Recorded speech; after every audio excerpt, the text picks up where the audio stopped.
I work at a Dutch pharmacy in Amsterdam, and an American woman asked for extra-strength Tylenol. I told her we don't carry American brands, but I could give her paracetamol, the same active ingredient. She stared at me like I'd suggested poison. Paracetamol? That sounds like a chemical. I explained that Tylenol is acetaminophen, which is paracetamol. She shook her head. In America, we have regulations. I need something FDA approved. I pointed to the EU certification on the box. She squinted at it. This is in Dutch. How do I know it's safe? When I told her millions of Europeans take it daily, she asked if I had American medicine in the back. I didn't. She left, muttering about European healthcare being experimental. My colleague in a Berlin clothing shop watched an American demand a refund because the price tag said €49, but the register showed 4900. He insisted the decimal made it €49,000. She showed him other tags. He said, "This is a scam. That shirt can't cost $50,000. He photographed the register as evidence. At a Paris bakery, an American asked why the baguette wasn't sliced. The baker said French people prefer it whole. The American replied, "But how do I make sandwiches?" The baker suggested slicing it at home. He said, "In America, bread comes ready to use. Europeans don't sugarcoat things. Americans think honesty is an attack.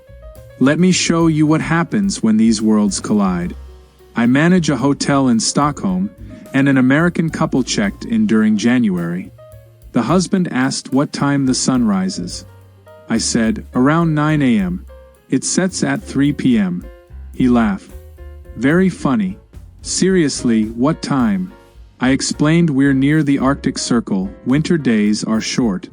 His wife pulled out her phone. "Google says sunrise is 7 a.m. I told her that's summer data. She showed me the search result. It was for Stockholm, California. When I pointed this out, she said, "Well, you should specify which Stockholm." I told her this is Sweden, there's only one Stockholm that matters here. She asked to change hotels. This darkness is false advertising. My friend works at a Norwegian grocery store, and an American asked where the peanut butter section was. She said, "Aisle 6, but it's small. We don't eat much peanut butter." He froze. "What do you eat for protein?" She listed fish, meat, eggs, and dairy. He said, "But peanut butter is essential. It's got everything." She mentioned that Norwegians consume more fish per capita than almost anywhere. He replied, "Fish every day? That's not sustainable." When she explained Norway has massive fishing industries, he said, "Then why isn't peanut butter more popular?" She suggested cultural differences. He shook his head. "Something's wrong with your food pyramid." He bought 6 jars of peanut butter. All they had. I work at a German train station information desk, and an American asked if the trains run on time. I said, "Usually yes." He smiled. "Usually? That's honest. In America, they'd lie and say always." I clarified that delays happen but are rare. He asked what causes them. I listed weather, technical issues, and strikes. He stopped me. "Strikes? Your trains strike." I explained workers have labor rights. He said, "That's why America doesn't have trains. Too many strikes." I mentioned America does have trains, they're just less common. He disagreed. "We have Amtrak, but it doesn't count because unions ruined it." When his train arrived on time, he seemed disappointed. I was expecting chaos. My sister works at a French hotel, and an American asked if breakfast was included.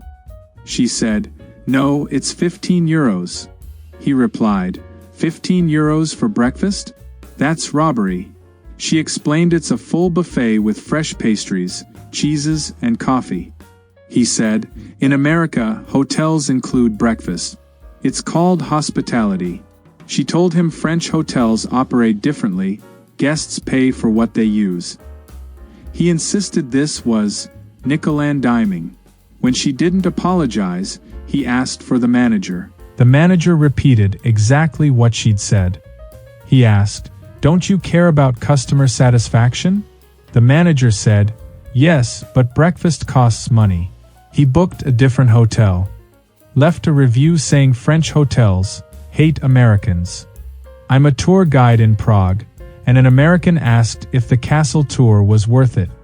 I said, "It depends. If you like history, yes.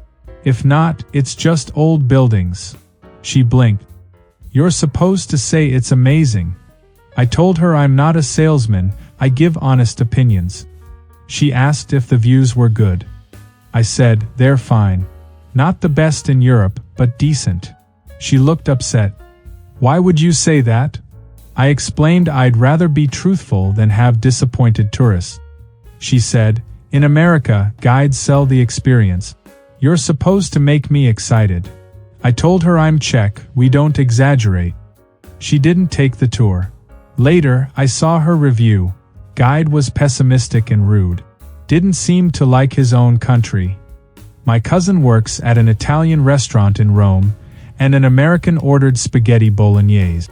The waiter said, "We don't serve that. It's not traditional Roman cuisine." The American insisted he'd seen it in Italy before. The waiter explained bolognese is from Bologna. Roman restaurants serve carbonara, cacio e pepe, and amatriciana. The American said, "But it's Italian food. You're in Italy." The waiter agreed but noted regional differences matter. The American asked, "Can't you just make it?" The waiter said no, they don't stock the ingredient. The American said, "This is ridiculous. It's like going to Texas and them saying they don't have barbecue." The waiter replied, "It's like going to Texas and asking for New York pizza." The American ordered carbonara. Left 1 star. Said the waiter was argumentative. I work at a museum in Amsterdam, and an American asked if the Rijksmuseum was the best art museum in Europe. I said, "It's excellent, but best is subjective. The Louvre and Prado are also incredible." She looked offended.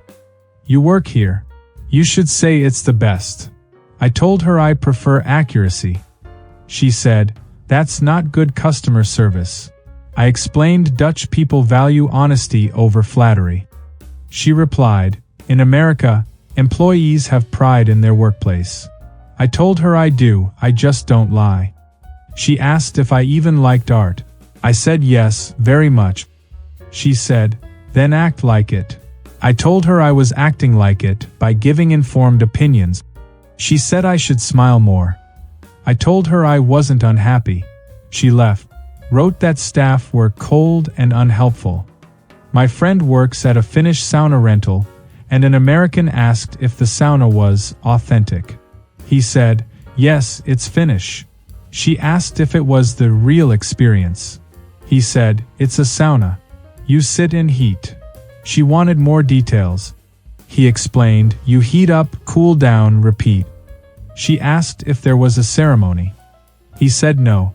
She asked if there were special rules. He said don't be loud and respect others. She seemed let down. In America, spas make it special. Music, aromatherapy, guided meditation. He told her Finnish saunas are simple, just heat and silence. She said, "That sounds boring." He shrugged. "Then don't rent it." She rented it anyway. Complained afterward that staff didn't care about the customer experience. I work at a bookstore in Copenhagen, and an American asked for recommendations. I asked what she liked. She said thrillers. I showed her 3 Danish crime novels. She asked which was my favorite. I said I hadn't read them, I don't like thrillers. She looked stunned.